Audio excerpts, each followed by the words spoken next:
After 9/11, Islamophobia kept growing. And the reason was the Muslim countries did not do anything to check this wrong narrative. The heads of Muslim countries should have taken a stand on this. We have failed both the Palestinians and the people of Kashmir. We are 1.5 billion people. Unless we take a united stand, we'll be nowhere. It is extremely important that we stabilize Afghanistan. A stable Afghanistan is the only way we are going to be able to stop international terrorism from Afghan soil. Through the sanctions and non-recognition, they might end up having a humanitarian crisis. Let's get them involved in the international community. And I believe that the people of Afghanistan are strong enough to evolve and go in the right direction. And finally, I come to Ukraine. We should think about how we can mediate, how we can bring about a ceasefire. Where the world is headed, it is extremely important that we get united and on certain core issues take a stand. We should stay as a bloc and show our power in bringing about peace rather than becoming part of some conflict.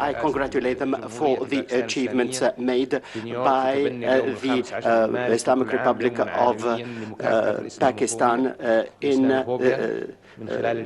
adopting a day to fight against Islamophobia. We also provide support to the people of Jammu and Kashmir. We also support the efforts made by the international community to reach a just solution to the Jammu and Kashmir issue. The Kingdom reiterates the importance of the role of Islamic countries to achieve peace and security in Afghanistan. We call for further efforts to support the Afghan people so that they can overcome the tragic situation they have at the moment.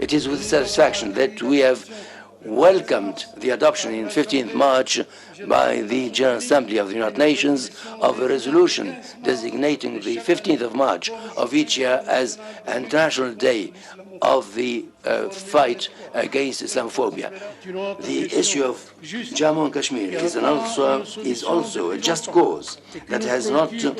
found a solution for such a long time. The OIC is called upon to redouble its efforts in support of the people of Jammu and Kashmir, including their rights to self-determination in conformity with the resolutions of the Security Council of the United Nations. We shall continue dialogue with the authorities in Afghanistan with international partners with the objective to achieve peace, security and development in this member country of the OIC.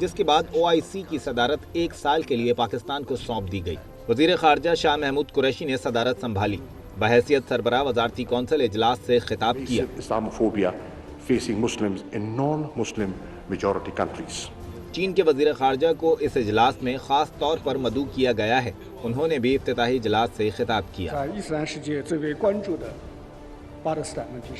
ظہر کی نماز اور کھانے کے وقفے کے بعد بند کمرے میں ورکنگ سیشن کا آغاز ہوا، جو مغرب کے بعد تک جاری رہا، جس کے اختتام پر مہمانوں کو صدر پاکستان کی جانب سے عشائیہ دیا گیا۔ کل صبح 82 میں یوم پاکستان کے موقع پر تمام وزرائے خارجہ یوم پاکستان پریڈ کی تقریب کا حصہ ہوں گے، جس کے بعد اسمبلی ہال میں دوسرے اور تیسرے بند کمرہ ورکنگ سیشن کا آغاز ہوگا۔ سیشن کے اختتام پر 2 روزہ اجلاس سے متعلق سیکریٹری جنرل OIC کی جانب سے بیان جاری کیا جائے گا۔ اسلامی تعاون تنظیم کے وزرائے خارجہ کے اجلاس کی سائیڈ لائنز پر آج اور کل اہم ملاقاتیں بھی ہوئیں۔ وزیر اعظم عمران خان سے چینی وزیر خارجہ وانگ جی اور سعودی وزیر خارجہ شہزادہ فیصل بن فرحان آل سعود کی ملاقات ہوئی۔ اس کے علاوہ وزیر اعظم عمران خان سے قازقستان اور فلسطین کے وزیر خارجہ کی بھی ملاقات ہوئی، جبکہ سعودی وزیر خارجہ کی شاہ محمود قریشی سے بھی ملاقات ہوئی، جس میں سعودی سفیر نواف سعید المالکی بھی موجود تھے۔ اسی کے ساتھ سعودی عرب، قرغیزستان اور مصر کے وزرائے خارجہ، جبکہ ازبکستان کے نائب وزیر خارجہ نے army chief general Qamar Javed Bajwa سے بھی ملاقاتیں کی۔ اسلامی تعاون تنظیم کے وزرائے خارجہ کے اجلاس میں شرکاء کو نجی ہوٹلز میں ٹھہرایا گیا ہے اور اجلاس کے موقع پر اسلام آباد کی سیکیورٹی کو سخت کر دیا گیا ہے۔ دارالحکومت میں 2500 رینجرز، 2000 FC اور 8000 پولیس اہلکار تعینات کیے گئے ہیں۔ کمرشل بریک، اس کے بعد جائزہ لیں گے اس اجلاس کی اہمیت، اس کے اثرات پر، اور اس بات کا بھی ہم جاننے کی کوشش کریں گے کہ اس اسلامی امہ کی اس ریپرزنٹیٹیو میٹنگ میں وزرائے خارجہ کی افغان وزیر خارجہ موجود نہیں تھے۔ کیا اس کی وجہ سفارتی مجبوری ہے کیونکہ افغانستان کو دنیا کے کسی ملک نے بھی تسلیم نہیں کیا، یا کچھ اور؟ سب کی بات کرتے ہیں چھوٹے سے وقفے کے بعد۔ وقفے سے قبل ہم آپ کو تفصیل سے بتا رہے تھے اسلام آباد میں بہت پروقار اجلاس جاری ہے۔ مسلم امہ کے تمام وزرائے خارجہ، مبصرین اور ان کے دوسرے مہمانان اس میں شریک ہے، اور یقیناً مسلم امہ کو درپیش مسائل کا، خاص طور پہ مسئلہ کشمیر، فلسطین وغیرہ کا یہاں پر بہت تفصیل سے ذکر ہو رہا ہے، اور ایک یونائٹڈ اسٹینڈ، ایک متحد رسپانس کی بات کی جا رہی ہے، رد عمل تیار کیا جا رہا ہے، اور یقیناً یہ ہر لحاظ سے ایک بہت عمدہ خبر ہے۔ اس سے جڑی خبر ایک یہ بھی ہے، اور جس کا ذکر بھی ضروری ہے، کہ اس اجلاس میں افغانستان کی حکومت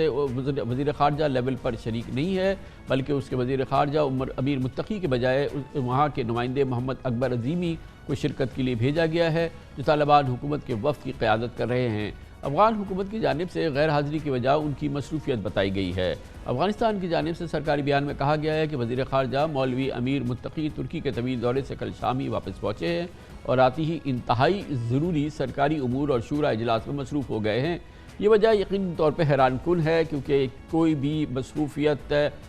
اسلامی وزرائے خارجہ، اسلامی ممالک کے وزرائے خارجہ کے اتنے بڑے اجلاس میں، جہاں پر 48 تمام کے تمام اسلامی ملکوں کے وزرائے خارجہ موجود ہیں، وہاں پر شرکت سے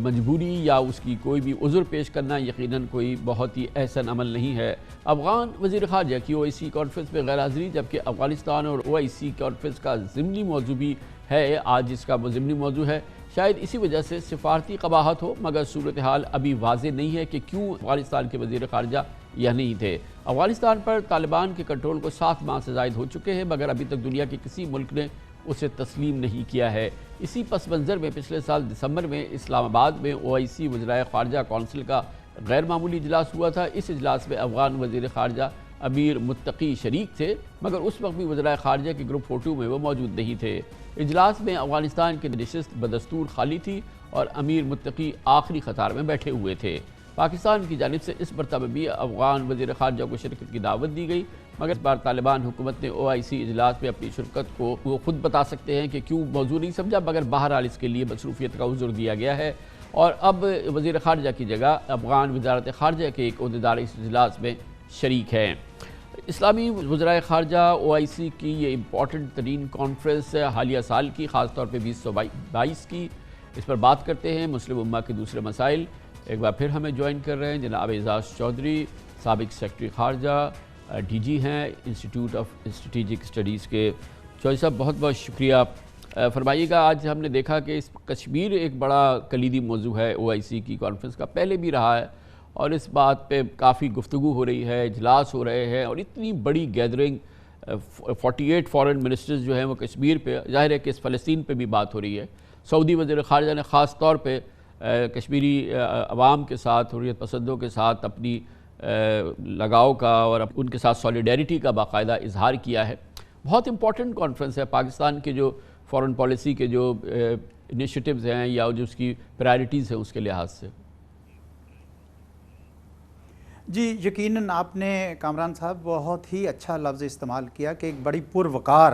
اجلاس ہے، اور اس کی وجہ یہ ہے کہ پاکستان کے لیے خصوصاً ایسے وقت پر جب پاکستان 75 سالہ اپنی آزادی کی زندگی کو منا رہا ہے، OIC ایک بار پھر پاکستان کے ساتھ شریک ہوئی ہے یا پاکستان نے اپنی خوشیوں میں ان کو شریک کیا ہے، تو آپٹکس تو اس کی یقیناً ہمارے لیے بہت اہم ہے۔ دوسری بات جو آپ کہہ رہے تھے کہ یہ اتنے جو موضوعات ہیں کشمیر کے حوالے سے، فلسطین کے حوالے سے، اسلاموفوبیا کے حوالے سے اور افغانستان کے حوالے سے، یہ سارے کے سارے ایسے موضوعات ہیں جس میں پاکستان کے عوام کا دل جو ہے ان کے ساتھ دھڑکتا ہے۔ آپ نے بڑی تفصیل سے بتایا کہ افغانستان کی طرف سے جو ان کا وزیر خارجہ ہیں وہ شریک نہیں ہوئے۔ میری اپنی ذاتی رائے یہ ہے کہ افغانستان کی چونکہ حکومت کو، طالبان کی حکومت کو ابھی تک کسی نے تسلیم نہیں کیا رسماً، ڈی فیکٹو تو سارے ان کے ساتھ ڈیل کر رہے ہیں لیکن ڈی جیورے نہیں ہوا، تو اس وجہ سے افغانستان کی سیٹ جو ہے اقوام متحدہ میں بھی، OIC میں بھی، کسی بھی جگہ پہ ان کو نہیں دی جا سکی۔ تھوڑا سا مسئلہ یہ ہے کہ تھوڑا سا ایکسپلین کیجیے گا اعجاز چودھری صاحب کہ کیا اس کی کیا ڈپلومیٹک کانوٹیشن ہے، کیا ڈپلومیٹک کمپلشنز تھی یا ضرورت تھی جس کی بنا پر ایسا نہیں ہو سکا کہ ان کو باقاعدہ ریکگنیشن ملے ایز فارن منسٹر؟ دیکھیں میرا خیال ہے کہ اس کا تعلق افغانستان کی حکومت سے جو توقعات ہیں ان سے ہے، بلکہ جن کے انہوں نے وعدے بھی کیا رکھے ہیں کہ ہم ایک انکلوسیو حکومت بنائیں گے، ہم خواتین کے حقوق کا احترام کریں گے۔ میں یہ جاننا چاہوں گا کہ OIC میں یا کسی انٹرنیشنل فورم میں، کسی انٹرنیشنل فوراز میں ان کو نہیں تسلیم کیا جاتا، اس وجہ سے ان کو اس انٹرنیشنل اجلاس میں جو ہے ڈیو ریکگنیشن نہیں تھی، اور اس میں قباحت کیا ہے ڈیو ریکگنیشن دینے کی، چاہے تسلیم کرے یا نہ کریں، کچھ تو اس کی ڈپلومیٹک قباحت ہوگی۔ نہیں دیکھیں، اس سے اگر یہ ان کو اس کی سیٹ پر بٹھا دیتے ہیں تو اس کا مطلب یہ ہوا کہ یہ باقی جتنے ممالک ہیں 56-57 ان سب نے ان کو ریکگنائز کر لیا، جبکہ ابھی وہ کوئی بھی ان میں سے پاکستان سمیت ان کو ریکگنائز کرنے کی پوزیشن میں نہیں ہے۔ اس لیے یہ مس لیڈنگ ہوتا ہے، یہ بین الاقوامی ایک پریکٹس ہے کہ کوئی بھی حکومت جب تک تسلیم نہ ہو جائے، آپ کو پتہ ہے تائیوان کو کتنے ملک تسلیم کرتے ہیں، لیکن آج بھی اقوام متحدہ میں تائیوان کی سیٹ نہیں ہے، بلکہ پہلا دن جو اجلاس ہوتا ہے جو every 3rd Tuesday of September ہوتا ہے، اس میں پہلا جو ایجنڈا ہے وہ یہ ہے کہ تائیوان کو شامل کرنا ہے کہ نہیں، اور پاکستان چین کے ساتھ مل کر یہ کہتا ہے کہ نہیں کرنا۔ تو یہ باوجود اس کے کہ کچھ ریکگنائز بھی کر لیں تو بھی انٹرنیشنل باڈی میں نہیں آتے، تو یہاں پہ تو طالبان کی حکومت کو کسی نے بھی ریکگنائز نہیں کیا، اس لیے ان کو نہ اقوام متحدہ میں ان کی سیٹ پر بٹھایا جا سکتا ہے، نہ ہی کسی اور تنظیم کی سیٹ میں بشمول OIC کے لیے۔ تو اچھا یہ فرمائیے گا، آج ایک اور بہت امپورٹنٹ ایونٹ ہے اس لحاظ سے کہ ہمارا انتہائی قریبی دوست چین جو ہے وہ اس میں فلی ریپریزنٹڈ ہے، ان کے فارن منسٹر باقاعدہ یہاں پر آئے ہیں، آج ان کی تقریر بھی ہوئی ہے پہلے روز، اور اسلامی وزراء خارجہ میں چین کی پریزنس، ان کی ایک اپنے جو ان کی پوزیشن ہے دنیا میں یقیناً انڈسپیوٹڈ ہے، اور پھر ایک پس منظر ہے کہ چین میں بھی مسلمان جو علاقہ ہے وہاں پہ مغرب میں بہت خبریں آتی ہیں انریسٹ کی، اور ظاہر ہے کہ ایک بڑی مسلم آبادی ہے چین کی بھی، اس پس منظر میں چینی وزیر خارجہ کا اس کانفرنس پہ پہلی بار شریک ہونا، پھر یہ تقریر کرنا، اس کی سگنیفیکنس کیا ہے؟ دیکھیں یہ تو میزبان ملک کی ثوابدید ہے کہ وہ کس کو بلائے۔ پاکستان نے چین کو چنا تو میرے خیال میں اس کی 3 وجوہات ہیں۔ پہلی تو یہ ہے کہ چین کے ساتھ پاکستان کے جو تعلقات ہیں وہ مثالی ہیں، مثالی رہے ہیں، اور اس میں کوئی شک نہیں کہ پاکستان چاہے گا کہ چین کو عزت دے۔ دوسری بات یہ ہے کہ چین کے تمام اسلامی ممالک، مسلم ممالک کے ساتھ، تقریباً تمام کے ساتھ گہرے اقتصادی تعلقات ہیں، تو اس لیے اس بات کا بالکل کوئی احتمال نہیں تھا کہ کوئی خفا ہو جائے گا ملک۔ تیسری بات یہ ہے کہ کچھ لوگ یہ سمجھتے ہیں کہ جب ہم چین کو بلاتے ہیں تو شاید امریکہ یا یورپ جو ہیں وہ ناراض ہو جائیں گے، لیکن میں یہ سمجھتا ہوں کہ پاکستان نے بار بار یہ واضح کر دیا ہے کہ ہم چین کے ساتھ بھی تعلقات رکھیں گے، امریکہ کے ساتھ بھی رکھیں گے۔ اگر امریکہ کا کوئی مہمان پاکستان میں آئے گا تو اس کا یہ مطلب ہرگز نہیں کہ ہم چین سے دور ہو گئے یا جس سے۔ پھر آپ نے ذکر کیا کہ وہاں ہیومن رائٹس کے حوالے سے، میں نے شنجیانگ میں کافی ٹریول کیا جی، کامران صاحب آپ نے بھی کیا ہوگا اور بھی بہت سارے لوگوں نے کیا ہے۔ میرے خیال میں جو چین کے اوپر ہیومن رائٹس کے حوالے سے کرٹیسزم ہے ویسٹ میں، وہ سارا کا سارا بجا نہیں ہے، بلکہ اس میں بہت سارا ایک پولیٹیکل عنصر، سیاسی عنصر بھی ہے، پروپیگنڈسٹک بھی ہے۔ تو میں نہیں سمجھتا کہ پاکستان کو اس پروپیگنڈا سے متاثر ہو کے چین کو کسی اور طرح کا میسج دینا چاہیے، بلکہ تمام مسلم ممالک چین کے اس معاملے میں کبھی بھی کوئی ان کو کرٹیسائز نہیں کرتا۔ یہ فرمائیے گا کہ کشمیر کے حوالے سے جو پاکستان کا سٹینڈ ہے، پھر OIC اس میں ساتھ کھڑی ہونا، پھر آج سعودی وزیر خارجہ کی گفتگو، یہ ساری چیزیں جو ہیں، کتنا کشمیری کاز ہائی لائٹ ہوگا، کتنی اس کو مدد ملے گی اس کانفرنس سے، اس یہاں پہ ہونے والی گفتگو سے، یہاں کی قرارداد سے؟ ہوتا تو ظاہر ہے کہ یہ لفظی سارا سلسلہ ہوتا ہے، لیکن اس کی کوئی عملی اہمیت بھی ہے؟ عملی اہمیت تو اس وقت ہوگی جب ہندوستان جو کہ اقوام متحدہ کی قراردادوں کو نہیں دیکھ رہا تو وہ OIC کی قراردادوں کو کیا اہمیت دے گا۔ اس میں کوئی شک نہیں ہے کہ ساری رکاوٹ اس میں ان قراردادوں کی نفاذ میں وہ ہندوستان ہے، لیکن یہ بھی طے ہے کہ پوری دنیا میں اگر کوئی ایک تنظیم ہے جو شروع سے کشمیریوں کے ساتھ کھڑی ہے تو وہ OIC ہے۔ تو اس لیے OIC کے کم از کم اس کردار کی ہم اہمیت کرتے ہیں، لیکن یہ ضرور ہے کہ OIC ایک پلیٹ فارم ہے جس کے اندر جو ممبر سٹیٹس ہیں وہ ایک نیشن سٹیٹس کے طور پر اپنا یعنی قومی مفاد کے حساب سے فیصلے کرتے ہیں۔ تو چنانچہ آپ نے دیکھا کہ عملی طور پر اگرچہ یہ قراردادیں OIC کی طرف سے پاس ہوتی ہیں، لیکن عملی طور پر کوئی بھی ملک ہندوستان کے اوپر اس طرح کا دباؤ نہیں ڈالتا جس طرح کی ہم خواہش رکھتے ہیں یا ہم چاہتے ہیں۔ تو یہ ایک پاکستان میں یہ ایک احساس ہے کہ پھر کیسے پھر مجبور کیا جائے، کشمیریوں کی عملی طور پر مدد کیسے کی جائے۔ میرے خیال میں اس معاملے میں مسلمان دنیا کو تھوڑا سا زیادہ اتحاد دکھانا ہوگا، جو وزیر اعظم نے بھی کہا کہ اتحاد کی تھوڑی سی اور ضرورت ہے، تب آپ دیکھیں گے کہ معاملات آگے بڑھ سکتے ہیں۔ کہ اب پاکستان کی باری آ گئی ہے، پاکستان اب لیڈر ہوگا اور اس OIC کا، اس کی بھی کچھ اہمیت ہے؟ جی بالکل، پورے ایک سال کے لیے اب پاکستان کونسل فارن منسٹر کی ساری میٹنگز کی کرے گا، صدارت کرے گا، چیئرمین شپ ہوگی، اور اس کے فائدہ یہ ہوتا ہے کہ پاکستان ان معاملات پہ جو پوری مسلمان دنیا کے لیے مسائل کا باعث بن رہے ہیں ان کے اوپر توجہ دے سکے۔ اب اس معاملے میں دو چیزیں، ایک تو اسلاموفوبیا جس میں پاکستان نے نیو یارک میں بھی لیڈرشپ لی اور آپ نے دیکھا کہ اس کا اچھا ایک امپیکٹ ہوا۔ اسلاموفوبیا کو ہم کم تر نہیں سمجھ سکتے۔ میں نے آپ کو بتاؤں کہ میں 2009 سے 2012 تک یورپ کے ایک ملک میں سفیر تھا، اور میں نے فرسٹ ہینڈ وہاں پہ دیکھا کہ یورپ میں کس طریقے سے اسلاموفوبیا ہمارے لوگوں کو، مسلمانوں کو متاثر کر رہا تھا۔ پھر ڈونلڈ ٹرمپ کے زمانے میں امریکہ میں بھی آیا، اور اب تو ہمارے مشرقی ہمسائے میں بہت زیادہ اس کی ہم دیکھ رہے ہیں۔ تو اس لیے یہ پاکستان کو چاہیے کہ اگلے ایک سال میں اس کو استعمال کرتے ہوئے اس فورم کو، اس معاملے کو تھوڑا آگے بڑھائے، اور کوئی عملی اقدام اگر ہو سکے پورے ممالک کے اوپر زور ڈال کے ان سے کہیں کہ مسلمانوں کے خلاف جو اس وقت ڈسکریمنیشن ہے اس کو ختم کی جائے۔ دوسری چیز میں یہ کہوں گا کہ نیشنل سیکیورٹی پالیسی آپ نے بنائی ہے، آپ نے کہا کہ اب سے ہم جیو اکنامکس کو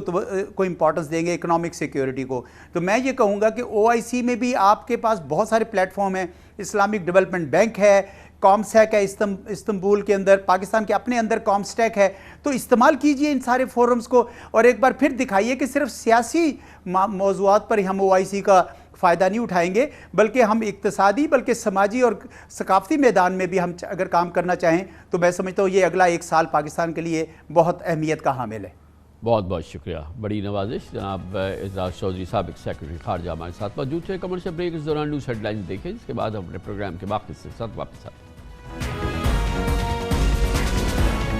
مجھے نہیں معلوم کہ اپوزیشن لیڈرشپ سے فاش غلطی ہوئی ہے یا یہ کہ کسی نے کوئی جال بچھا دیا یا کوئی گیم ہو گیا، کیونکہ سندھ ہاؤس میں PTI کے باغیوں کا بھانڈا پھوٹنے سے عدم اعتماد کی تحریک میں بھوچال آ گیا ہے۔ PTI کے منحرفین کے ناموں کا قبل از وقت انکشاف، سندھ ہاؤس پہ قیام اور میڈیا انٹرویوز نے صدارتی ریفرنس اور اس کی ممکنہ کامیابی کا بارود فراہم کر دیا ہے۔ گویا آپ اپنے دام میں صیاد آ گیا۔ آج عمران خان حکومت کا مستقبل تحریک عدم اعتماد کی کامیابی سے جڑا ہے، جبکہ تحریک عدم اعتماد کا مستقبل سپریم کورٹ پہ پی ٹی آئی منحرفین کے حوالے سے صدارتی ریفرنس کے فیصلے سے جڑا ہے۔ آئین پاکستان ممبران پارلیمنٹ پر اپنی پارٹی سے دغا کی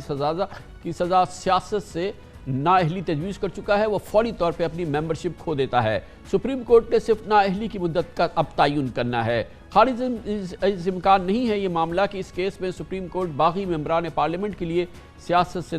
تا حیات نااہلی اب تجویز کر دے۔ اگر ایسا ہوا تو اپوزیشن کی عمران خان مخالف تحریک عدم اعتماد کو شدید نقصان پہنچے گا، اور اگر جیسا کہ میں نے شروع میں عرض کیا تھا کہ حکومت کو اپوزیشن کی پی ٹی آئی منحرفین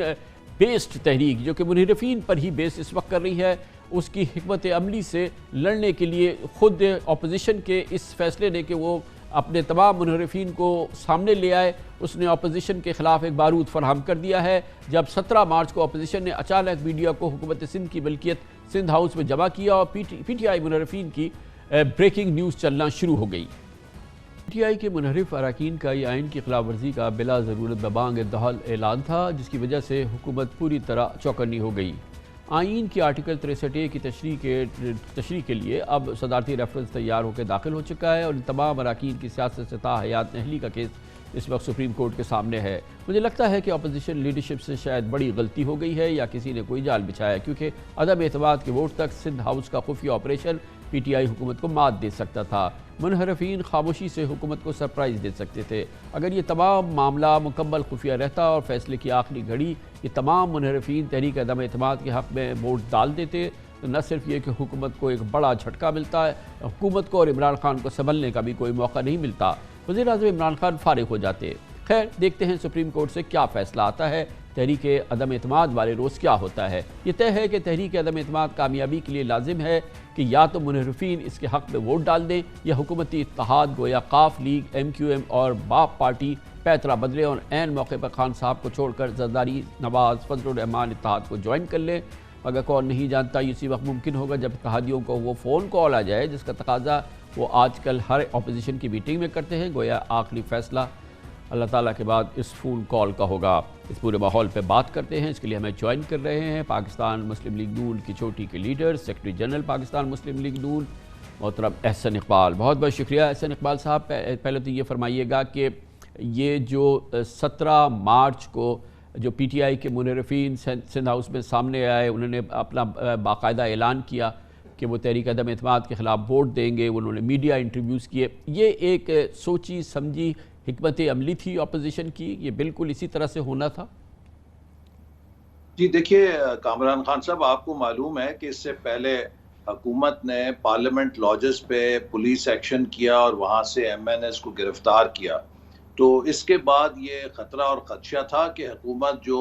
اس سے ناراض اراکین ہیں ان کو کسی بہانے گرفتار کر سکتی ہے اور ووٹنگ سے دور رکھ سکتی ہے، تو لہٰذا ان ایم این ایز نے یہ ضروری سمجھا اور درخواست کی کہ وہ خود کو غیر محفوظ سمجھتے ہیں پارلیمنٹ لاجز کے اندر اور وہ کسی محفوظ جگہ جانا چاہتے ہیں۔ تو سندھ ہاؤس جہاں پہ ایک صوبائی حکومت کا دائرہ اختیار ہے، وہاں پر حکومت کی پولیس کی دسترس نہیں ہے، وہ اپنی مرضی سے وہاں پر گئے، لیکن خان صاحب نے جلسوں میں اس کو ایسے پورٹرے کرنا شروع کیا کہ جیسے وہاں پر انہیں نظر بند کیا گیا ہے، وہاں پہ ان کو مرضی کے خلاف بند کیا گیا ہے۔ تو ان ایم این ایز نے خود اپنی خواہش کے اوپر کہا کہ ہم پبلک میں، میڈیا میں اپنا بیان دینا چاہتے ہیں کہ ہم یہاں کسی کے دباؤ کے تحت نہیں ہیں، ہم اپنی مرضی سے ہیں، چونکہ ہم پارلیمنٹ لاجز کے اندر غیر محفوظ ہو چکے تھے، تو اس لیے انہوں نے اپنے پھر بیانات دیے۔ اور اب میں سمجھتا ہوں کہ حکومت بالکل بوکھلائی ہوئی ہے، اور جو صدارتی ریفرنس اس نے داخل کیا ہے وہ صرف اس کی طرف سے ایک دباؤ ڈالنے کی کوشش ہے، جس کے لیگل میرٹس اگرچہ وہ سپریم کورٹ میں ہے۔ میں صرف اتنی بات کہنا چاہوں گا کہ اگر آپ حکومت کا موقف درست مان لیں تو اس کے بعد تو پھر آپ کو آرٹیکل 95 جو ہے آئین سے ہی نکالنا پڑے گا، چونکہ عدم اعتماد کی کوئی شکل برقرار ہی نہیں رہے گی۔ جو ایک وزیر اعظم ایک دفعہ اعتماد کا ووٹ لے لے، اکثریت سے ووٹ لے لے، تو اگر یہ ہو کہ اس کے خلاف اسے ووٹ ایسا صاحب یہ بتائیے گا کہ جب آئین کی 14ویں ترمیم آپ نے کی تھی، جناب نواز شریف نے کی تھی، آئین کو ترمیم کیا تھا اس عمل کو روکنے کے لیے،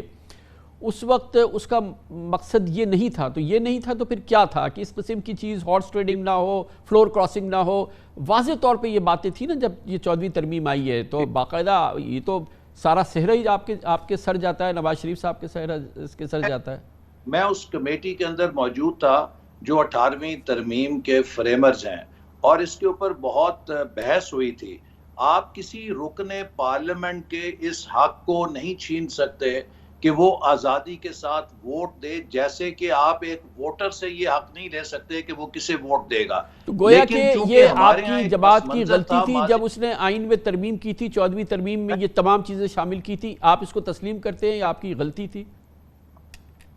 یہی آپ کو واضح کر رہا تھا، کیونکہ ہمارے ہاں ایک خاص پس منظر تھا ماضی میں جس طرح کی ہارس ٹریڈنگ ہوتی رہی، تو اس چیز کے سد باب کے لیے اور اس بات کو بھی یقینی بنانے کے لیے کہ آپ کی جو آزادی رائے ہے وہ بھی برقرار ہے، تو 4 ووٹس جس میں vote of confidence, no confidence, finance bill اور کانسٹیٹیوشنل امینڈمنٹ، اس کے اوپر ایک پرووائزو لگا دیا گیا کہ اگر کوئی رکن اسمبلی واقعی سمجھتا ہے کہ وہ پارٹی کی ڈائریکشن کے خلاف ووٹ دینا چاہتا ہے تو وہ یقیناً ووٹ دے سکتا ہے، لیکن اس کے اوپر پھر یہ قدغن ہے کہ وہ سیٹ چھوڑ کے الیکشن لڑ کے دوبارہ آئے۔ تو یہ ایک پرووائزو لگائی گئی تھی تاکہ مذاق کے اندر کوئی اپنے ووٹ کو کسی غلط جگہ استعمال نہ کرے، انلیس وہ اسٹرانگلی فیل کرتا ہے اور وہ سمجھتا ہے کہ وہ اپنے سیٹ کے اوپر دوبارہ الیکشن لڑنے کی قیمت بھی ادا کر سکتا ہے۔ تو یہ اس کا بنیادی حق ہے کہ وہ اپنے پارٹی سے اختلاف کرے، اس کو بھی پروٹیکٹ کریں اور اس کے اوپر ایک پرووائزو لگا دیں کہ اس کا مس یوز کا امکان کم سے کم ہو جائے۔ لیکن 63A کے تحت جس آدمی کی، اور نواز شریف صاحب صرف اور صرف ایک ڈاکیومنٹ کی بیس پر جو ہے وہ تاحیات سیاست سے نائل ہو گئے، وزیر اعظم ان کو چھوڑنا پڑا اقامہ کے ایک ڈاکیومنٹ کی بیسس پہ، کہ اور پھر جب یہ طے ہوا کہ کیونکہ وہ صرف اس میں کوئی مدت نہیں ہے، 63A اپلائی ہوا اور اس میں پتہ چلا کہ مدت نہیں، تو باقاعدہ سپریم کورٹ نے ڈٹرمن کیا کہ جہاں مدت نہیں ہے اس کا مطلب تاحیات ہے۔ تو یہ تو آپ کے علم میں ہے نا کہ یہ ایک بڑا رسک ہے جن لوگوں نے یہ کیا ہے کہ اب وہ تاحیات جو ہے وہ نااہل ہو سکتے ہیں۔ جی صاحب، اس میں بالکل تاحیات نااہلی کا کوئی امکان نہیں ہے، چونکہ آئین کی وہ پروویژن بہت واضح ہے کہ اگر کوئی رکن پارٹی ڈائریکشن، لیڈر کی ڈائریکشن کے خلاف ووٹ دیتا ہے تو پارٹی کا لیڈر اس کے خلاف ریفرنس بنا کے اسپیکر کو بھیجے گا، جو الیکشن کمیشن کو فارورڈ کرے گا، اور الیکشن کمیشن غالباً 30 دن کے اندر اس کے سماعت کر کے فیصلہ کرے گا، اور وہ رکن اگر الیکشن کمیشن طے کرتا ہے کہ اس نے خلاف ورزی کی ہے، ڈی سیٹ ہوگا اور دوبارہ الیکشن وہاں پر لڑ کے واپس آ سکتا ہے۔ تو تاحیات نااہلی کا اس زمرے میں بہرحال کوئی یہ سوال تو نہیں۔ اب ہمیں دیکھنا ہے نا کہ اس میں، کیونکہ یہ معاملہ سپریم کورٹ کے سامنے ہے، وہاں پہنچ گیا ہے، وہیں اب اس کا فیصلہ ہونا ہے، تو یہ تو ابھی باقی ہے۔ حالانکہ کتنا سمپل بات ہے، میں تو طالب علم ہوں، آپ ماشاءاللہ بہت ہی سینئر سیاستدان ہیں، محترم سیاستدان ہیں، کہ یہ تو اگر یہ سمپلی جس دن ووٹ ہوتا اس دن جا کے یہ تمام لوگ جا کے اپنا ووٹ کاسٹ کر دیتے تو وہ تو چھٹی ہو جاتی نا گورنمنٹ کی بھی اور عمران خان کی بھی، پھر یہ ایک دفعہ کے لیے یہ تاحیات نااہل ہوتے رہتے۔ مگر یہ تو سارا جو ہے گورنمنٹ کو تیار کر دیا نا، آپ نے ہر لحاظ سے تیار کر دیا، یہ ریفرنس بن گیا، یہ ساری چیزیں ہو گئی، تو یہ عمل تو بہت آسان تھا۔ تو یہ ایک گمان یہ ہو رہا ہے کہ کہیں کوئی گیم ویم تو نہیں ہو گیا آپ لوگوں کے ساتھ؟ گیم نہیں ہے۔ دیکھیے کامران خان صاحب، ہم سمجھتے ہیں کہ جو حکومت نے ریفرنس بھیجا ہے یہ اس کا آفٹر تھاٹ ہے، بوکھلاہٹ میں بھیجا ہے، چونکہ آئین اور قانون بہت واضح ہے، اس میں کوئی نئی جورسپروڈنس نہیں آنی ہے۔ آئین میں میرا ابھی بھی سوال باقی ہے، ابھی سوال میرا باقی ہے کہ اگر یہ سب کچھ نہ ہوتا، یہ سندھ ہاؤس میں جا کے یہ تقریریں، یہ سب انٹرویوز، یہ ساری چیزیں، یہ سارا اظہار، یہ سب کہنا کہ ہم ووٹ دیں گے، اب خلاف دیں گے، سب کچھ کرنے کی کیا ضرورت تھی اگر صرف جا کے ووٹ ہی دے دیتے؟ صاحب اگر ہم یہ دیکھیے نا، اگر یہ اراکین اپنے بیانات نہ دیتے یا اپنی پوزیشن واضح نہ کرتے، تو جیسے خان صاحب جلسوں کے اندر سندھ ہاؤس کو بدنام کر رہے تھے اور یہ تاثر دے رہے تھے کہ غالباً ان کے اراکین کو کسی نے محبوس رکھا ہوا ہے، تو ان اراکین کی اپنی رائے تھی کہ ہم اپنا موقف بتانا چاہتے ہیں کہ ہم کسی کے کہے یا محبوس نہیں، ہم اپنی رضامندی سے، اور اس لیے مجبوراً ہے کہ ہمیں پارلیمنٹ لاجز کے اندر عدم تحفظ ہے، حکومت وہاں پہ چھاپے مار رہی ہے، پولیس گردی کر رہی ہے. اور آپ نے جو نواز شریف صاحب کی مثال دی وہ بڑا ایک اہم پیرلل ہے. دیکھیے نواز شریف صاحب کو اس بات پہ نااہل کیا گیا کہ بیٹے سے انہوں نے مبینہ طور پہ 10,000 درہم کی تنخواہ وصول نہیں کی. یہاں پر وزیر اعظم صاحب کے خلاف کروڑوں روپے کی بدعنوانی فورن فنڈنگ کیس میں پروو ہو چکی ہے، لیکن وہ وزیر اعظم ہے.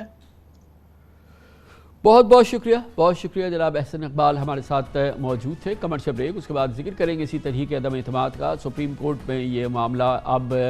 وہاں پر جو فیصلہ آئے گا اس کی کامیابی ناکامی کا انحصار اس پہ ہوگا کہ یہ منحرفین جو ہیں یہ اگر اپنی پارٹی کے خلاف، اپنے وزیر اعظم کے خلاف ووٹ دیتے ہیں جو آئین کی خلاف ورزی ہے، یقیناً جو آئین کی خلاف ورزی ہے، تو یہ نااہل ہوں گے اور وہ ایک بار اپنی سیٹ چھوڑیں گے یا آئندہ الیکشن، اس کے آئندہ الیکشن میں بھی الیکشن نہیں لڑ سکتے، یا تاحیات نااہل ہوں گے. کیونکہ اگر یہ اس قسم کا کوئی فیصلہ آ گیا جس میں کہ طویل مدتی ان کی وہ الیکشن نہیں لڑ سکے، تو یقیناً اس کا تحریک عدم اعتماد پہ بہت ہی کلیدی اثر پڑے گا اور شاید ممکن ہے کہ ان میں سے اکثر جو ہے پھر تحریک عدم اعتماد کے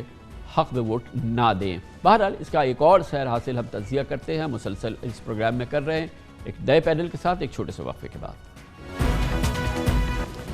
تحریک عدم اعتماد کی موجودہ سیاسی چپکلش میں مرکزی کردار ہے اور یقیناً اس کی کامیابی یا ناکامی سے تعین ہوگا کہ یہ سیاسی جنگ کون جیتتا ہے. مگر اس کی کامیابی یا ناکامی کا معاملہ شدید قانونی پیچیدگیوں میں الجھتا نظر آ رہا ہے. پی ٹی آئی حکومت اور اپوزیشن کی برتری کا دار و مدار اب آئین کے آرٹیکل 63A کی تعبیر و تشریح پر منحصر ہے. گویا سپریم کورٹ میں منحرفین سے متعلق صدارتی ریفرنس کا تحریک عدم اعتماد کے نتائج میں فیصلہ کن کردار ہوگا. آج چیف جسٹس آف پاکستان جناب جسٹس عمر عطا بندیال نے سپریم کورٹ بار ایسوسی ایشن کی ممکنہ سیاسی تصادم کے خلاف پٹیشن اور صدارتی ریفرنس کی سماعت کے لیے ایک لارجر بینچ تشکیل دے دیا ہے. چیف جسٹس عمر عطا بندیال کی سربراہی میں 5 رکنی لارجر بینچ پرسوں 24 مارچ سے سماعت کرے گا. خیال یہ ہے کہ شاید یہ روزانہ کی بنیاد پر ہوگی اور تحریک عدم اعتماد کی ووٹنگ سے پہلے سپریم کورٹ اس سلسلے میں اپنی رائے دے دے گا، یہ خیال ہے. اس بینچ میں جو آج لارجر بینچ قائم کی گئی ہے اس میں جسٹس اعجاز الاحسن، جسٹس منیب اختر، جسٹس مظہر عالم میاں خیل اور جسٹس جمال خان مندوخیل شامل کیے گئے ہیں. سپریم کورٹ نے سپریم کورٹ بار کی درخواست پر کل ہونے والی پٹیشن کا تحریری آرڈر بھی جاری کر دیا ہے. تحریری حکم نامے میں عدالت نے لکھا کہ وقت کی تنگی ہے مگر صدارتی ریفرنس پر سماعت اہم معاملہ ہے، اس لیے تمام سیاسی جماعتوں کے وکلاء 24 مارچ کو پہلی سماعت میں ہی تحریری دلائل جمع کرا دے تاکہ زبانی دلائل جلد مکمل ہو سکیں. چیف جسٹس عمر عطا بندیال نے تحریری حکم نامے میں قرار دیا ہے کہ فریقین نے اسپیکر کی جانب سے قومی اسمبلی کا اجلاس تاخیر سے بلانے پر اعتراض کیا ہے، لیکن اسمبلی اجلاس تاخیر سے بلانے پر بینچ کی کوئی دلچسپی نہیں ہے. عدالت کے سامنے صرف سپریم کورٹ بار کی ممکنہ تصادم روکنے کی درخواست اور صدارتی ریفرنس ہے. دراصل اس وقت ضمیر فروشی یا اصول پرستی کی بنیاد پر فلور کراسنگ کا معاملہ تحریک عدم اعتماد سے زیادہ اہم ہو گیا ہے. سپریم کورٹ سے آرٹیکل 63A کی جامع تشریح منحرفین کے سیاسی مستقبل اور تحریک عدم اعتماد کی کامیابی یا ناکامی کا تعین کرنے جا رہی ہے. پی ٹی آئی حکومت نے صدارتی ریفرنس پہ سپریم کورٹ سے آرٹیکل 63A کی تشریح کے لیے 4 سوالات پر رہنمائی کی صدا کی ہے. کیا اراکین اسمبلی کو پارٹی پالیسی کے خلاف ووٹ ڈالنے سے پہلے روکا جا سکتا ہے؟ پارٹی پالیسی سے منحرف اراکین کے عدم اعتماد کا ووٹ شمار ہوگا یا نہیں؟ منحرفین کی نااہلی کی مدت کتنی ہوگی؟ کیا وہ تاحیات نااہل تصور ہوں گے؟ فلور کراسنگ یا ہارس ٹریڈنگ روکنے کے لیے مزید اقدامات کیا ہو سکتے ہیں؟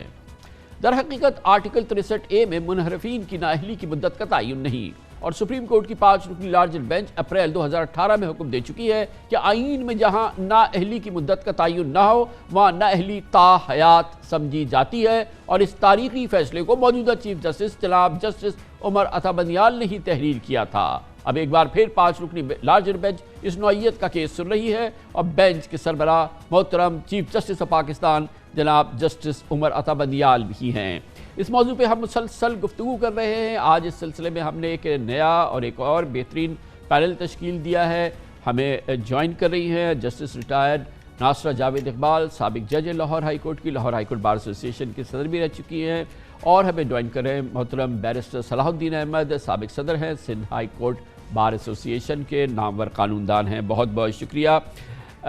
جسٹس ناصرہ جاوید اقبال صاحبہ، آپ سے میں پوچھنا چاہتا ہوں کہ یہ ایک بہت ہی ایک تاریخی نوعیت کا فیصلہ، اس کی ٹائمنگ بڑی امپورٹنٹ ہے، یہ معاملہ وہاں پہنچ گیا ہے اور یہ بظاہر ایسا لگتا ہے کہ پاکستان میں فلور کراسنگ کا مستقبل جو ہے وہ اس فیصلے سے نتھی ہو گیا ہے، اور یقیناً اس حکومت کا مستقبل بھی بڑی حد تک جو ہے اس تحریک عدم اعتماد کی کامیابی یا ناکامی کا انحصار ہوگا اس فیصلے سے۔ جی یقیناً آپ نے درست اس کا کیا ہے احتساب کہ یہ جو بھی اب فیصلہ ہوگا یہ ہمارے لیے ایک بہت سنگ میل کا رکھتا ہے حساب، اور اب یہ 24 تاریخ کو یہ شروع کریں گے اور ڈیلی بیسس پہ اس کی ہوگی شدید، تاکہ وہ جو ہے ان کی نو کانفیڈنس سے پہلے اس کا فیصلہ ہو جائے۔ کیا مشکل کیس ہے جج صاحبہ؟ یہ ایک آپ کے نزدیک یہ مشکل فیصلہ ہے، یہ مشکل کیس ہے؟ یقیناً یہ بات ذرا سوچ کی طلبگار ہے کہ کیا جس نے اگر کیا ہے نو کانفیڈنس موشن میں حصہ لیا ہے اور وہ اس وقت برسر اقتدار پارٹی کا کارکن ہے یا وہاں سے منتخب ہوا ہے، تو کیا پھر اس کو ڈسکوالیفائی کیا جائے گا 63A کے تحت؟ اور اگر ڈسکوالیفائی ہوگا تو کیا وہ تا عمر ڈسکوالیفائی ہوگا یا کوئی میعاد اس کی ڈسکوالیفائی تو وہ ہوگا ہی ہوگا، اس میں تو کوئی تردد نہیں ہے نا، وہ تو ہوگا ہی ہوگا۔ اب تو صرف یہ ہے کہ کیا ڈسکوالیفائی ہو، اور اگر مثال کے بعد 2 ماہ بعد الیکشن ہو اور پھر وہ منتخب ہو کے آ جائے تو گویا کہ اس کی سزا اتنی کافی ہے اس چیز کے لیے۔ یہ تو اب تعین کرے گا نا سپریم کورٹ۔ اول تو سپریم کورٹ میں کل یہ منیب اختر صاحب نے کہا تھا کہ یہ جو ان کے اندرونی جھگڑے ہیں یہ بہتر ہے کہ یہ پارلیمان خود طے کرے، یہ ہمیں اس میں عدلیہ کو اس جھگڑے میں نہ گھسیٹے۔ لیکن پھر انہوں نے یہ بھی فیصلہ کر لیا کہ یہ 4 سوالات جو ہیں یہ 24 تاریخ پہ وہ سب دے دیں اپنے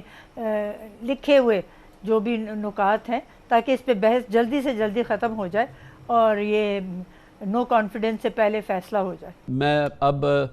جناب بیرسٹر صلاح الدین کی طرف آتا ہوں۔ کل منیب اختر صاحب نے ایک بڑا امپورٹنٹ ریمارکس دیا جس کا بڑا ذکر رہا ہے کہ جب عوام ووٹ دیتے ہیں تو دراصل جو ووٹ ہوتا ہے یا ان کا جو ووٹ ہوتا ہے وہ اس جماعت کے لیے ہوتا ہے، اس کے نظریے کے لیے ہوتا ہے، اور اس شخص کے لیے وہ ووٹ نہیں ہوتا۔ خالصتاً ووٹ جو ہے امانت ہوتی ہے اس جماعت کی، یعنی کہ ایک سمت کی یا ایک سوچ کی معزز جج صاحب نے بات کی کہ کیا ایک شخص اپنی بنیاد پر اپنے ووٹرز کے جو اس کو اختیار دیا ہے اس کا قبلہ جو ہے وہ مکمل تبدیل کر سکتا ہے، جبکہ وہ آئین میں صراحت سے لکھا ہوا ہے کہ یہ آئین کی خلاف ورزی ہوگی اگر آپ نے ایسا کیا تو؟ جی دیکھیں، میں سمجھتا ہوں اس میں 2 قسم کے الیکٹورل سسٹمز ہوتے ہیں۔ پاکستان میں چلتا ہے first past the post system, جہاں آپ کانسٹیٹیوئنسی بیسڈ ہوتا ہے۔ کچھ ممالک میں جس طرح نیدرلینڈز ہے وہاں سسٹم ہوتا ہے proportional representation party list system. وہاں یہ ہوتا ہے کہ جس جماعت نے جتنی ووٹ لیے ہیں تو اس حساب سے انہیں پارلیمنٹ میں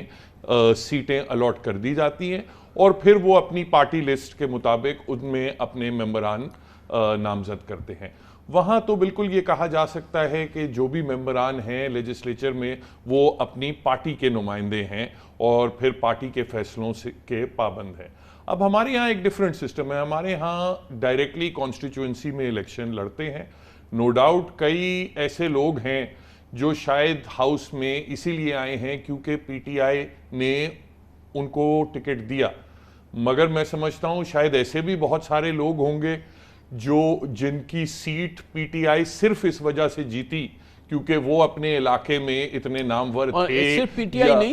یا پی ایم ایل این یا پیپلز پارٹی۔ ہم نے دیکھا ہے کئی ایسے، اور خاص طور پہ جو ہمارے دیہی علاقے ہیں وہاں تو کئی ایسے لوگ ہیں، کئی ایسے خاندان ہیں جو کبھی پی ایم ایل این سے بھی لڑتے ہیں تب بھی جیتتے ہیں، پی ٹی آئی سے بھی لڑتے ہیں تب بھی جیتتے ہیں۔ تو ان کے حوالے سے یہ کہنا کہ وہ اپنی پارٹی کی وجہ سے الیکٹ ہو کے آئے ہیں وہ شاید صحیح نہیں ہو۔ تو اس لیے میں سمجھتا ہوں کہ ان مفروضوں پہ آئین کی تشریح نہیں کرنی چاہیے۔ ٹھیک ہے، جج صاحب نے جو کہا، مگر اس میں اتنی یہ تاریخ تشریح نہیں ہے کیونکہ آئین تو صراحت سے ایک بڑی سیاسی جماعت باقاعدہ پاکستان کی پارلیمنٹ آئین میں ترمیم کر چکی ہے اس معاملے پہ کہ یہ ہم اجازت ہی نہیں دے سکتے، اگر ایسا کرے تو وہ آدمی اہل ہی نہیں ہے اپنی پارٹی میں رہنے کا. تو یہ صرف یہ جسٹس منیب اختر کی تشریح نہیں ہے، آئین پاکستان اس سلسلے میں بالکل واضح پوزیشن لے چکا ہے. کامران صاحب، آپ کو یاد ہوگا کہ نواز شریف صاحب کے دور میں ایک 14ویں ترمیم آئی تھی جس میں انہوں نے بالکل پارٹی کے سربراہ کو سب کچھ سارے اختیارات دے دیے تھے. وہ کسی چھوٹی سی بات پہ بھی پارٹی لائن کے خلاف نہیں جا سکتا تھا اور اسے پری ایمپٹیولی نوٹس دیے یہ قرار دیا جا سکتا تھا کہ یہ ڈیفیکٹ کر گیا ہے اور اس کے خلاف کارروائی ہو سکتی تھی. مگر پھر 17ویں اور 18ویں ترمیم میں وہ جو شکیں تھیں ان کو ویکن کیا گیا. اس میں میں سمجھتا ہوں کہ ایک مڈل لائن لی گئی ہے. اس میں انہوں نے یہ ریکگنائز کیا ہے کہ in first past the post constituency base system میں ہر پارلیمنٹ کے ممبر کو اختیار ہونا چاہیے کہ وہ ہر معاملے میں اپنا ذہن استعمال کر کے ووٹ ڈالے. مگر کچھ ایسے امپورٹنٹ معاملے ہیں جس میں بجٹ بھی شامل ہے، نو کانفیڈنس بھی ہے، کانسٹیٹیوشن امینڈمنٹ بلز بھی ہیں. ان میں یہ لکھا گیا ہے کہ ٹھیک ہے، اگر آپ نے اپنی مرضی کرنی ہے اور پارٹی لائن کے خلاف جانا ہے تو پھر آپ کو تیار ہونا چاہیے کہ آپ وہ سیٹ پھر آپ لوز کر سکتے ہیں. ضروری نہیں ہے کہ آپ آٹومیٹکلی کریں، کیونکہ کئی کیسز میں نہیں بھی ہوا. کئی آپ نے دیکھا تھا جب یہ 2017 میں پرائم منسٹر کی الیکشنز میں جو پی ٹی آئی کے کینڈیڈیٹ تھے، کئی پی ٹی آئی کے ممبران اور اس میں عائشہ گل الہی صاحبہ اور عمران خان صاحب خود بھی شامل تھے، وہ ووٹ دینے گئے ہی نہیں، جبکہ پارٹی کی ڈائریکشنز تھیں کہ آپ نے ووٹ کاسٹ کرنا ہے پی ٹی آئی کے کینڈیڈیٹ کو. وہ نہیں گئے، مگر پارٹی نے کارروائی باقیوں کے کیسز میں نہیں لی. عائشہ گل الہی کے کیس میں لی، مگر وہ بھی پھر سپریم کورٹ نے وہ کہا کہ آپ ان کے خلاف کارروائی نہیں لے سکتے. تو وہ بھی ڈیپینڈ کرتا ہے کہ وہ ایکسکلوڈ ہوں گے یا نہیں ہوں گے. مگر میں سمجھتا ہوں کہ اس میں اگر آئین کی جو بنانے والے ہیں اور یہ پارلیمان ہی ہے، اگر وہ ان کا مقصد یہ ہوتا کہ سرے سے ووٹ گنا ہی نہیں جائے گا، تو ایک جملے کی دیر تھی، وہ کہتے کہ جہاں نو کانفیڈنس کے موشن ہے وہاں کوئی بھی ممبر پارٹی لائن کے خلاف ووٹ نہیں ڈال سکتا. اگر ایک جملہ آ جاتا تو وہ بالکل کلیئر ہوتا. مگر ابہام تو بے پناہ ہے نا کانسٹیٹیوشن میں. یہ تو نہیں ہے کہ ہمارا آئین جو ہے جج صاحبہ، آپ کی رائے اس سلسلے میں کہ کیا یہ کہنا کہ یہ کافی نہیں ہے کہ یہ آپ اپنی پارٹی کے خلاف یا اپنی پارٹی معاملات میں، منی بل میں، ووٹ آف نو کانفیڈنس میں، کانسٹیٹیوشنل امینڈمنٹ پہ اس کے خلاف اگر آپ ووٹ دیں گے تو یہ اتنا بڑا آپ کے خلاف کارروائی ہوگی کہ آپ کے خلاف 63A کے تحت کارروائی ہو جائے گی اور آپ نااہل ہو جائیں گے اور آپ اپنی سیٹ آپ کو فوراً خالی کرنی پڑے گی. اچھی خاصی تنبیہ اور اچھی خاصی دو ٹوک تو بات اس میں موجود ہے یا نہیں ہے آپ کے خیال میں؟ مبہم ہے یہ؟ نہیں، ایسا ممکن نہیں ہے. دیکھیے، جیسے صلاح الدین صاحب نے بھی فرمایا، بہت سارے جو امیدوار ہیں وہ اپنی وجہ سے آتے ہیں، وہ کسی پارٹی ٹکٹ کی وجہ سے نہیں آتے. ان کا وہاں پہ اپنی کنسٹیچوئنسی میں ہولڈ ہوتا ہے اور وہ ان کی پارٹی ہوتی ہے JJUL، جڑا جتے اودے نال. اور کئی دفعہ وہ آزاد امیدوار کے طور پہ آتے ہیں اور جب دیکھ لیتے ہیں کہ کون سی پارٹی جو ہے اس نے وہاں حکومت بنانی ہے اپنا فیڈریشن میں، تو وہ اس کے ساتھ ہو جاتے ہیں. تو اس کے ساتھ اس وقت چلے جانے سے یہ تو مطلب نہیں ہے کہ اگر اپنے منشور سے انحراف کر جائے جو پارٹی کا لیڈر ہے تو وہ اس کے خلاف نو کانفیڈنس موشن نہیں ڈال سکتے. اس کا مطلب ہے کہ آپ نے ان کو شکنجے میں ایک ڈال لیا ہے اور ان کو کسی طرف کوئی اپنی مرضی یا اپنی رائے کے مطابق کوئی عمل کرنے ہی نہیں دیتے. مگر کیا یہ مناسب نہ ہو ایسے رکن کے لیے تھوڑا سا ایک قدم پیچھے آتے ہیں کہ وہ اگر اسے دیکھ رہا ہے کہ اس کا لیڈر جو ہے وہ خلاف ورزی کر رہا ہے تو وہ اپنی نشست سے استعفیٰ دے، 40 دن میں الیکشن ہو جائے گا، اس مینڈیٹ پہ اپنے لوگوں کے پاس جائے اور پھر اس کے بعد جو ہے وہ واپس آ کے دوسری جماعت کی ٹکٹ پہ الیکشن لڑے اور آ کے اس کو جوائن کر لے. لیکن یہ کیسے، بہرحال جن لوگوں نے اس کو ووٹ دیا ہے، آپ نے دیکھا ہوگا راجہ ریاض صاحب کے حوالے سے ان کے ایک ووٹر نے ان کو فون کیا، انہوں نے کہا جی ووٹ تو میں نے عمران خان کے لیے دیا تھا، ابھی میں دیکھ رہا ہوں کہ آپ زرداری صاحب سے مل گئے. یعنی کہ ایک جو شفٹ ہے وہ بھی ریڈیکل شفٹ ہے، یعنی کہ آپ ایک کونے سے اٹھ کے دوسری کونے پہ چلے گئے اور جس نے آپ کو ووٹ دیا ہے آپ کہیں کہ اس نے تو اس کی پارٹی کو نہیں دیا، اس شخص کو ووٹ دیا ہے. تو یہ تعین تو ذرا مشکل رہے گا. لیکن فرسٹ پاس دا پوسٹ میں تو یہی سلسلہ ہے کہ فرد کے لیے ووٹ بدلتا ہے، یہ پارٹی لازمی نہیں ہے کہ پارٹی ٹکٹ کے لیے ڈلے، یہ بھی ایک کنسیڈریشن ہوتی ہے، لیکن عمومی طور پہ یہ دونوں پہلو دیکھے جاتے ہیں جب کوئی ووٹ ڈالتا ہے اپنی کنسٹیچوئنسی میں، اور جن لوگوں کا لیکن میڈم یہ بات درس صاحب آپ مانیں گے اس بات کو کہ بصد احترام کہ یہ بالکل یہ بھی ایسا بھی ہوتا ہے کہ شخص کو ووٹ ملتا ہے، اور ایسا بھی ہوتا ہے کہ یہ تو غلط بات نہیں ہے نا کہ سندھ کے شہری علاقوں میں الطاف حسین کو ووٹ ملتا تھا، وہ کھمبے کو کھڑا کرتا تھا اس کو ووٹ ملتا تھا، بھٹو کے نام کو ووٹ ملتا تھا، نواز شریف کا آج یہ لوگ جو چاہ رہے ہیں وہ کہہ رہے ہیں ہمیں نواز شریف کا ٹکٹ ملے تو ہم اس پہ ہم جائیں گے، عمران خان کے نام کا ٹکٹ تھا تو عمران خان، تو یہ تعین کرنا کہ اس آدمی کا جو ہے تھا اس کا اپنا تھا اور یہ آدمی جو ہے یہ اس کا جماعت کا تھا، تو یہ تو بڑا مشکل ہوگا نا۔ بالکل میں آپ کی بات سے تائید کرتا ہوں کہ یہ ایک ناممکن چیز ہے کہیں بھی دیکھنا کہ بھائی کسی علاقے میں کئی جگہ، جیسے فار ایگزامپل ہم نے شیرازیوں کو سندھ میں دیکھا ہے، نون لیگ سے بھی کھڑے ہوئے ہیں، کبھی جی ڈی اے سے بھی، کبھی پیپلز پارٹی سے بھی، اور تینوں جگہ میں کامیاب رہے ہیں۔ تو یہ تعین کرنا کہ کہاں پارٹی کا رول تھا یا کہاں اس شخص کسی فرد کا رول تھا وہ ناممکن ہے۔ تو ہم ان مفروضوں پہ آئین کی تشریح نہیں کر سکتے، ہمیں پھر چلنا پڑے گا کہ آئین میں لکھا کیا ہوا ہے، اس کو نہ ہم کوئی لفظ بڑھا سکتے ہیں نہ کوئی لفظ گھٹا سکتے ہیں۔ تو اگر آئین میں بظاہر کہیں یہ نہیں لکھا گیا کہ وہ ووٹ کاسٹ نہیں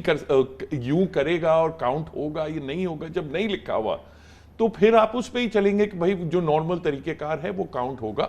اور اس کے بعد اس کے خلاف کارروائی ہوگی۔ اس کے بعد آئین میں یہ بھی نہیں لکھا ہوا کہ وہ ڈسکوالیفائی ہوگا۔ 63A میں اگر آپ لفظ دیکھیں گے اس میں یہ لکھا ہے کہ he will lose his seat، یہ نہیں لکھا کہ he will become ineligible or he will stand disqualified۔ تو وہ he will cease to hold his seat اور disqualification ineligibility کا بڑا فرق ہے، وہ 62-63 میں ہوتی ہے، یہ فرمائیے گا کہ یہ تھوڑا سا مختلف ہے۔ مثال کے طور پہ اگر وہ آخری دن جا کے اپنا ووٹ کاسٹ کر دیتے تو وہ تو کام ہو جاتا پورا کا پورا، لیکن انہوں نے مناسب یہ سمجھا کہ ایک سرکاری عمارت میں، سندھ ہاؤس میں جو کہ اپوزیشن کی سرکاری جماعت ہے، وہاں پہ انہوں نے میڈیا کو بلایا اور باقاعدہ اعلان کیا کہ ہم اعلان بغاوت کرتے ہیں، ہم تحریک عدم اعتماد میں ووٹ دیں گے، ہم سب کچھ کریں گے۔ اپنی پارٹی کا انہوں نے اعلانیہ فیصلہ کیا اور وہ میڈیا میں مشتہر کر دیا، اور اس کے لیے انہوں نے ایک عمارت چنی جو کہ مخالف یا سندھ کسی سرکاری عمارت کے اندر مقیم ہو کے۔ آپ کے خیال میں یہ اتنا سمپل معاملہ ہے کہ جس میں اس تشریح کو ہم اپلائی کر سکیں؟ لیکن جو ایک چیز تو میں نوٹ کر رہا تھا کہ تقریباً ہر ممبر نے بڑے محتاط ہو کے انہوں نے یہ بہت کم ہیں شاید جنہوں نے کہا علل اعلان کہا کہ نہیں ہم پی ٹی آئی کو ووٹ نہیں دیں گے۔ ہر کسی نے ابھی تک تو جو میں نے دیکھا ہے سب نے کہا ہے کہ ہم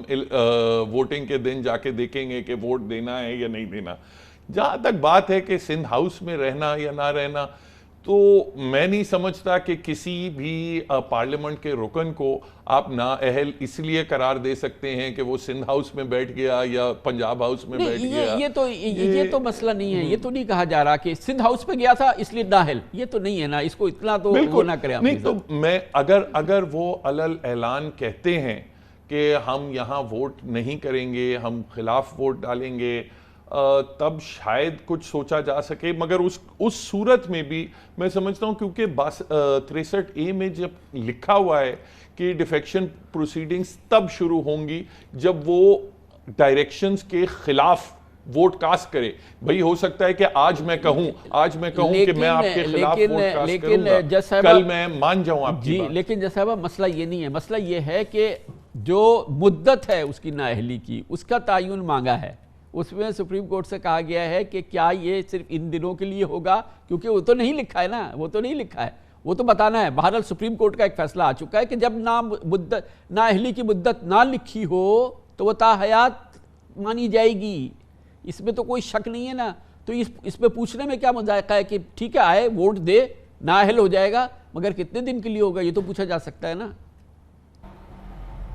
جی ہاں یقیناً پوچھا جا سکتا ہے، اور یہ نااہلی تا حیات جو ہے نا یہ تو بہت کڑی سزا ہے۔ اس ایک الیکشن میں وہ ان سیٹ ہو گیا تو یہ تو ایک مسئلہ علیحدہ ہوا کہ اس نے اپنے پارٹی مینڈیٹ سے انحراف کیا، لیکن تا حیات اس طرح رہنا، اور وہ بھی بہت سے ایسے اب لوگ آ گئے ہیں جن کو تا حیات ہو گیا ہے۔ نواز شریف خود پہ یہ بات لگی ہے، پھر جہانگیر ترین پہ بھی لگی ہے. تو یہ یقیناً لارجر بینچ اگر کانسٹیٹیوٹ ہوا ہے تو وہ اس فیصلے کو ریویو بھی کر سکتے ہیں کہ کیا یہ اتنا سخت اس کا نتیجہ ہم نکال سکتے ہیں یا آئین کو اس انداز میں ہم کر سکتے ہیں اس کی ترجمانی. تو بیر صاحب یہ تو معاملہ امپورٹنٹ ہے نا, یہ تو پوچھا جا سکتا ہے نا, یہ ابہام تو ہے نا, یہ پوچھنا تو غلط نہیں ہے نا جا کے. میں سمجھتا ہوں کہ ویسے تو اس ایشو پہ بھی کوئی خاص ابہام نہیں ہے,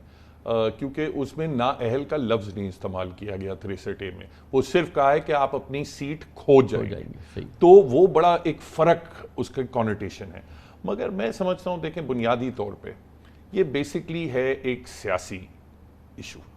کہ کون سے ممبران وزیر اعظم صاحب کے پاس ہیں, کون سے اپوزیشن کے سائڈ پہ ہیں. میں سمجھتا ہوں کہ یہ مناسب نہیں ہے کہ اس سیاسی دنگل میں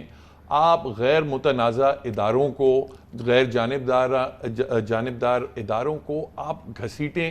تاکہ آپ کے کوئی نہ کوئی سیاسی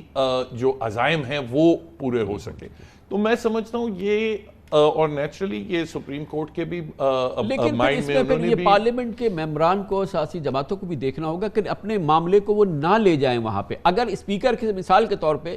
وہ الٹیمیٹ ہے, جو ہاؤس چلانا ہے وہ اسپیکر کا کام ہے, وہ اسپیکر چلائے گا, تو پھر آپ اتنا بڑا دل رکھیں نا کہ جب اسپیکر جب چلائے گا تو اس کو پھر تسلیم کریں. جی ہمارے ہاں مسئلہ یہ ہے کہ جو ہمارے فنکشنریز ہیں, ہماری جو پورا یہ جو آئین ہے نا, یہ اس چیز پہ ڈیپینڈ کرتا ہے کہ جو ہمارے آئینی جو فنکشنریز ہیں وہ نیک نیتی سے اپنے فرائض انجام دیں. ہمارا مسئلہ یہ آتا ہے کہ جب لوگ اپنے فرائض جو ہیں وہ نیک نیتی سے انجام نہیں دیتے, مگر دیکھیں نا مسئلہ, اس کے بعد لوگوں جو کو ہے عدالت کا ہماری رخ گفتگو کرنا میں لگ رہا ہے کہ مسئلے جتنے ہیں وہ حکومت کی سائٹ پر ہیں, پی ٹی آئی. جب ہم اسپیکر کی بات کرتے ہیں تو پھر ہم کہتے ہیں کہ لوگ اپنا اس طرح سے ادا نہیں کرتے. جب ہم سپریم کورٹ لے جاتے ہیں تو بولتے ہیں غیر ذمہ دار, ہم آزاد اداروں کو اس طرف نہ کھینچیں. تو ہم سوچ میں جو ہے ہماری ایک ٹلٹ تو ہے. دیکھیں میں سمجھتا ہوں کہ یہ پولیٹیکل ایشو ہے. دیکھیں پولیٹیکل, یہ پچھلے سال بھی ووٹ آف کانفیڈنس ہوا, اس وقت کوئی اس قسم کی کوئی بات نہیں ہوئی, بلکہ وزیر اعظم صاحب نے خود اپنے بڑے دل کے ساتھ انہوں نے اعلان بھی کیا کہ بھئی ہر کسی کا جمہوری حق ہے ہاؤس میں, میرا کانفیڈنس اگر ممبران کا کانفیڈنس ہے اس میں مجھ میں تو میں وزیر اعظم رہوں گا, نہیں تو میں اپوزیشن لیڈر ہو جاؤں گا. اب بھی میں نہیں سمجھتا کہ کوئی آئین میں یا قانون میں کوئی پچھلے سال سے اس سال میں کوئی فرق آیا ہے. آئین اور قانون وہی ہے,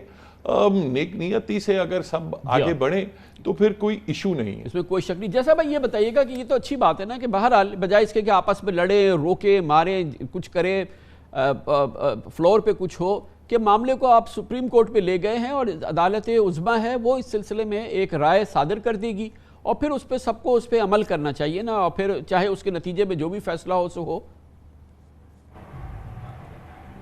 لیکن یہ سپریشن آف پاورز کی جو ڈاکٹرن ہے اس کا تو یہ مطلب ہے کہ جو مقننہ ہے یا پارلیمان ہے وہ اپنے فیصلے خود کرے, اور اسپیکر جب وہاں کا الیکٹڈ ہے تو اس کو پھر ہو جانا چاہیے نان پارٹیزن, تو اس کا جو فیصلہ ہے وہ ہر ایک کو قبول کرنا چاہیے. لیکن میں یہ سمجھتی ہوں کہ ہمیں اس پہلو کو بھی دیکھنا ہے کہ اس وقت جس طرح یہ کووڈ کے دوران اور کووڈ کے بعد ملک میں اتنی زیادہ معیشت جو ہے اس کو نقصان پہنچا ہے, اور ہماری ترقی میں, معاشی ترقی میں بہت سارے ہمیں رکاوٹیں ہوئی ہیں, تو اگر یہ اس وقت نو کانفیڈنس موشن نہ اٹھایا جاتا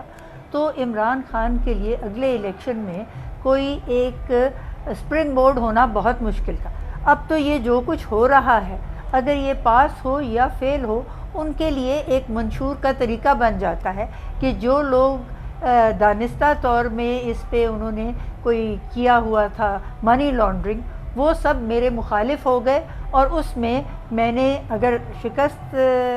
میری ہوئی تب بھی اسی وجہ سے ہوئی, اور اگر فتح ہوئی تو وہ پرنسپل فتح تھی. تو ان کے لیے ایک دوبارہ سے الیکشن لڑنے کا تو میں سمجھتی ہوں راہ بہت ہموار ہو گئی ہے. اور اس بہت سے شکریہ, بڑی نوازش سے میں ٹائم کا فقدان ہے. بہت بہت شکریہ justice retired doctor Javed Iqbal, محترم بیرسٹر صلاح الدین ہمارے ساتھ موجود تھے. گفتگو اہم ہے, قومی موضوع ہے, اس پہ گفتگو ہم جاری بھی رکھیں گے. اگر اس وقت ہمارے پروگرام کا اختتام ہو گیا ہے, کل آپ سے پھر ملاقات ہوگی انشاءاللہ. کل تک کے لیے کامران خان کو اجازت. اللہ حافظ. ناصر.